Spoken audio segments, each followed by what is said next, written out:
They are two iconic mutant leaders of two iconic mutant teams, but only one is truly the best. Leonardo, leader of the Ninja Turtles, and Cyclops, leader of the X-Men. I'm one fish mob, and it's my job to see who would win in a fight.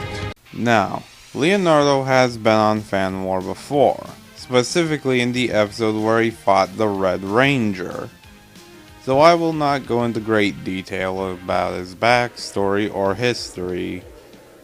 Leonardo is one of 4 mutant turtles who fight crime in New York City. But he and his brother's ultimate goal is to protect New York from the evil Foot Clan led by the nefarious Shredder. But Leo needs some abilities in order to battle foes like Shredder. Since turtles in real life can pull 5 times their own body weight, Leo's max strength limit is over 1,000 pounds.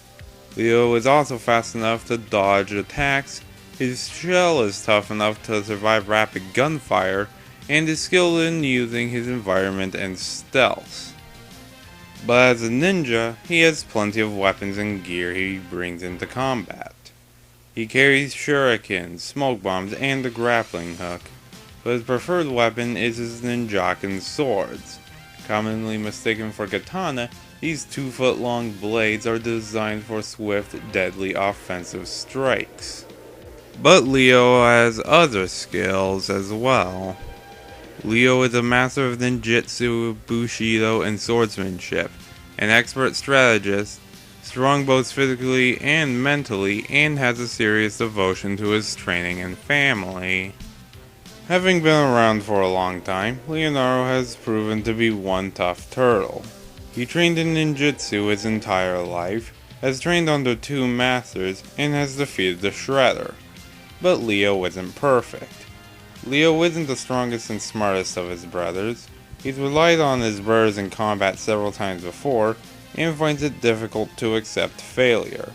If this happens, his concentration can slip away from him and can leave him sloppy and imprecise.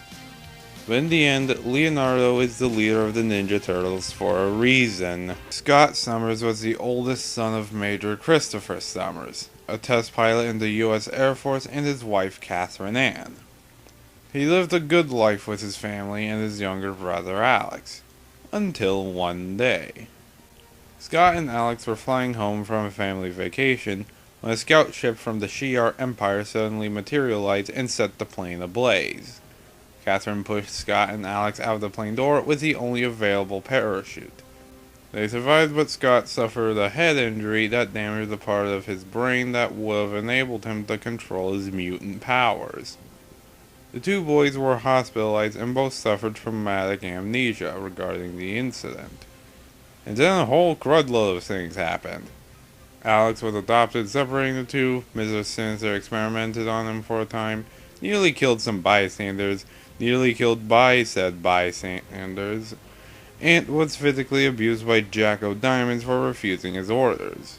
Eventually, Scott was rescued from Winter's clutches and was enlisted by Professor Xavier as the first member of the X-Men, making him the default leader. As an X-Man, he has several abilities. He is an expert pilot of fixed-winged aircraft and has been implied that his trigonometric sense improves his abilities in the air.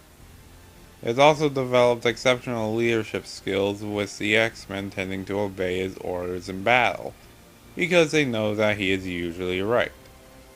Cyclops also has extensive training in martial arts and unarmed combat.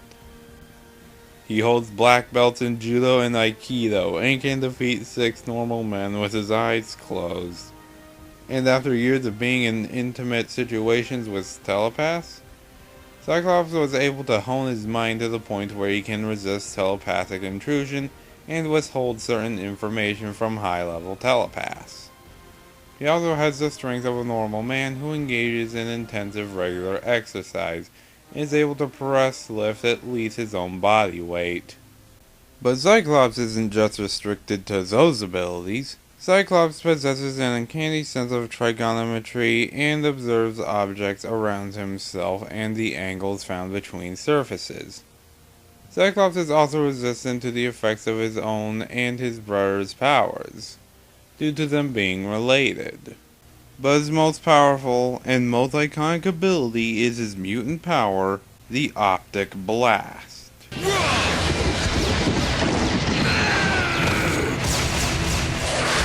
Cyclops possesses the mutant ability to project a powerful beam of concussive, ruby-colored force from his eyes. The maximum angular measurement is equivalent to a wide-angle 35mm camera lens's field of view, with the minimum angular measurement being equivalent to the angle that's the thickness of a pencil, with his most powerful eye blast being 4 feet across, which, at a distance of 50 feet, has a force of 500 pounds per square inch. These blasts are more than enough to tip over a filled 5,000-gallon tank at a distance of 20 feet, puncture a 1-inch carbon steel plate at a distance of 2 feet, or punch a hole through a mountain. As well, Cyclops can ricochet and or reflect his optic blasts off of objects in a trajectory to his liking. But he is not just all power. He wears his visor.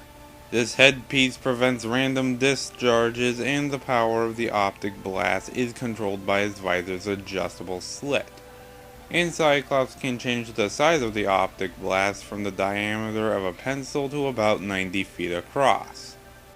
Cyclops' X-Men suit was also designed for body protection, with it mainly being composed of Kevlar, fire retardant, and other defensive properties. And it also offers a certain level of resistance to electric shock, force impacts, and other basic types of attacks. Cyclops is definitely one of Marvel's strongest X-Men. His optic blast can cut through adamantium and peel off the Hulk's skin. He's held his own against Wolverine, Ghost Rider, and Captain America, and became the all-powerful Phoenix for a time. However, every being has its weaknesses. Cyclops is not immune to other forms of lasers.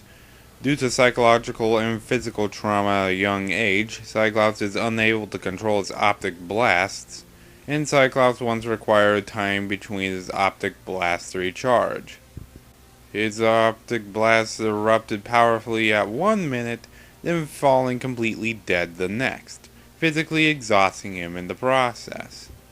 However, Cyclops doesn't really need to do much in order to achieve much.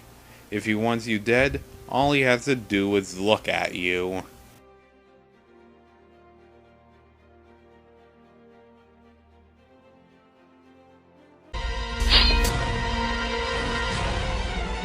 Fight!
So why did Leonardo win?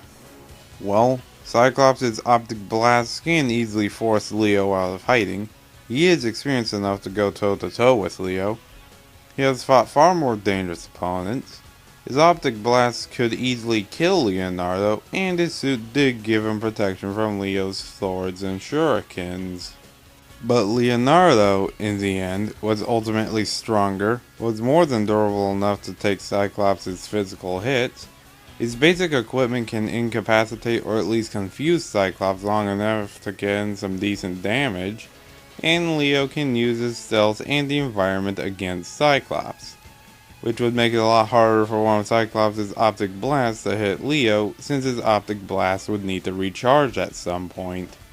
And once Cyclops' Optic Blasts need to recharge, this was more than enough time for Leo to get in the finishing blow. Looks like Cyclops' death stare just couldn't stand up to Leo's turtle power. The winner is Leonardo.